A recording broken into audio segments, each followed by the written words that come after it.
महाराष्ट्र सरकार के कैबिनेट मंत्री एनसीपी के प्रवक्ता नवाब मलिक जेल की सलाखों के पीछे हैं। मुंबई के आर्थर रोड जेल में बंद हैं। उनकी मुश्किलें हर घंटे के हिसाब से बढ़ रही हैं। अब तक तो उन पर आरोप ही लग रहे थे, बातें ही हो रही थीं, लेकिन पहली बार कोर्ट ने सब कुछ मान लिया है। जी हाँ, नवाब मलिक पर लगे आरोपों में कोर्ट को सच्चाई दिख रही है और ये पूरे केस में, पूरी सुनवाई में, पूरी जांच में पहली बार ऐसा हो रहा है। हालात ये हैं कि डी लिंक को लेकर जो भी आरोप ईडी की तरफ से लगाए गए हैं, उन पर प्राइमरी तौर पर कोर्ट ने सहमति जता दी है। और इससे भी बड़ी बात यह है कि कोर्ट ने सबूतों को भी मान लिया है, जो कि हैरानी भरा है। तो क्या क्या कहा मुंबई की स्पेशल कोर्ट ने नवाब मलिक को लेकर, अपने आदेश में क्या कहा, सब कुछ आपको दिखाते हैं, बताते हैं। आप भी वीडियो को लाइक और शेयर कर अपना प्यार और सपोर्ट दिखाएं और कमेंट करके अपनी राय जरूर दें कि आप कोर्ट के मान लेने के बाद क्या नवाब मलिक के बचने के दरवाजे पूरी तरह से बंद हो गए हैं या फिर नवाब मलिक अब भी बच सकते हैं। आपको क्या लगता है? कमेंट में आप भी अपनी बात जरूर रखें और वीडियो को लाइक और शेयर कर अपना प्यार और सपोर्ट भी जरूर दिखाएं। चैनल के साथ जुड़कर चैनल को सब्सक्राइब कर हमारी आवाज बने।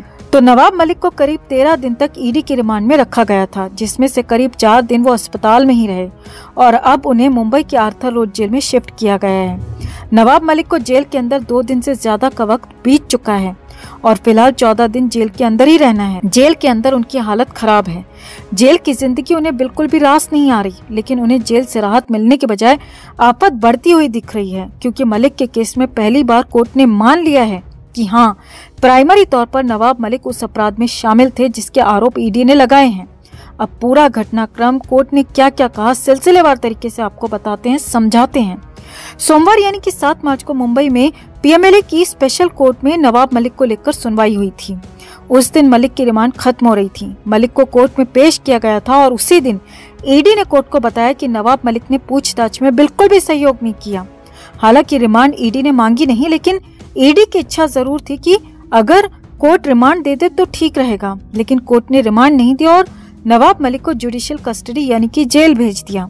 अब 7 मार्च को कोर्ट ने कुछ लाइनों का सिर्फ ऑपरेटिव फैसला दिया, यानी कि जिस फैसले पर आगे की कार्रवाई की जाए, आगे बढ़ा जाए और कोर्ट के फैसले के आधार पर अगला कदम उठाया जाए, ऐसा आदेश दिया। और 2 लाइनों में कह दिया कि नवाब मलिक को 14 दिन के लिए न्यायिक हिरासत यानी कि जेल भेज दिया जाए। अब इसी सुनवाई के दौरान का डिटेल फैसला आ गया है और इस डिटेल फैसले में एक एक लाइन जो लिखी है, एक एक बात जो लिखी है, वो पैरों तले जमीन खिसकाने वाली है, क्योंकि कोर्ट ने मान लिया है कि हाँ, नवाब मलिक डी गैंग वाले इस अपराध में प्राइमरी तौर पर शामिल दिख रहे हैं। पीएमएलए स्पेशल कोर्ट ने अपने डिटेल्ड आदेश के तौर पर कहा है कि साफ साफ दिख रहा है कि नवाब मलिक इस अपराध में शामिल थे। स्पेशल कोर्ट के जज ने अपने फैसले में कहा है कि गवाहों के बयान, सबूतों के आधार पर प्राइमरी तौर पर यह साफ दिख रहा है कि नवाब मलिक इस अपराध में संलिप्त थे। उनकी संलिप्तता उस अपराध में थी जो कि डी गैंग से लोगों से संबंध को लेकर है, जिसका आरोप ईडी ने लगाया है। आगे देखिए, कोर्ट ने कहा कि अभी जांच शुरुआती स्टेज में है, अभी पूरी तरह से जांच होना बाकी है। अभी सक्षम अधिकारी की तरफ से आय की भी जांच होगी और ये जांच पूरी होने के बाद ही पूरा मामला साफ हो पाएगा।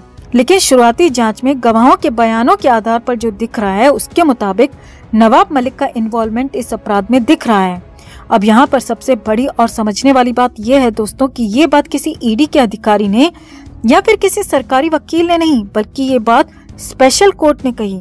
यहाँ पर नवाब मलिक मामले की सुनवाई हो रही थी। नवाब मलिक को लेकर कोर्ट ने साफ साफ टिप्पणी दी, साफ तौर पर अपनी बात कही कि प्राइमरी तौर पर उनकी भागीदारी इसमें दिख रही है। आगे देखिए, हालांकि कोर्ट ने यह भी कहा कि नवाब मलिक को दी गई रिमांड, उनकी गिरफ्तारी के खिलाफ उनकी तरफ से बॉम्बे हाई कोर्ट में याचिका भी दी गई है, लेकिन वो अभी मामला चल रहा है और यहाँ नवाब मलिक को 14 दिन के लिए जेल भेजा जाना बेहद जरूरी है।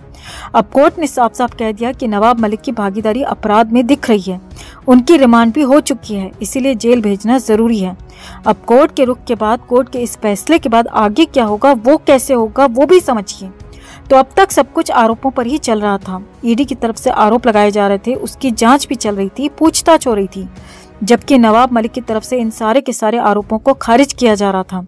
मगर पहली बार कोर्ट ने प्राइमरी तौर पर ही सही, लेकिन मान लिया कि मलिक इनमें शामिल थे।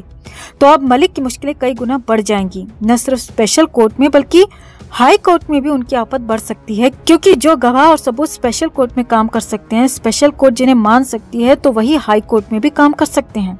हाई कोर्ट भी उन्हें मान सकती है और जिस राहत की उम्मीद नवाब मलिक को फौरी तौर पर बॉम्बे हाईकोर्ट से मिलने की उम्मीद थी, वो फिलहाल मिलती हुई मुश्किल दिख रही है। और अगर तत्काल राहत नहीं मिलती है तो बॉम्बे हाईकोर्ट से भी नवाब मलिक को बड़ा झटका ही लग सकता है और फिर आगे भी इस केस में मुश्किलें बढ़ना तय हैं, क्योंकि ईडी पहले ही कह चुकी है कि वो 2 और केस में यानी कि कुल मिलाकर 3 केस तैयार कर चुकी है। और इसीलिए सच कहें तो असल मायनों में नवाब मलिक की मुश्किलें अब शुरू हुई हैं, क्योंकि अभी तो ऐसा लग रहा था कि कहीं न कहीं से राहत मिल जाएगी।